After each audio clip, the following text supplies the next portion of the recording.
Друзья, еще есть хорошая новость. 24 августа мы проводим День поля и награждение участника конкурса «Почва. Жизнь». К нам приедет замечательная Алиса из Липецка.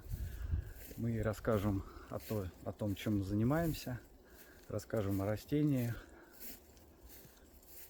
Если вам интересно растение, его выращивание, переработка, то мы вас ждем 24 августа в 10 утра на треугольном питомнике.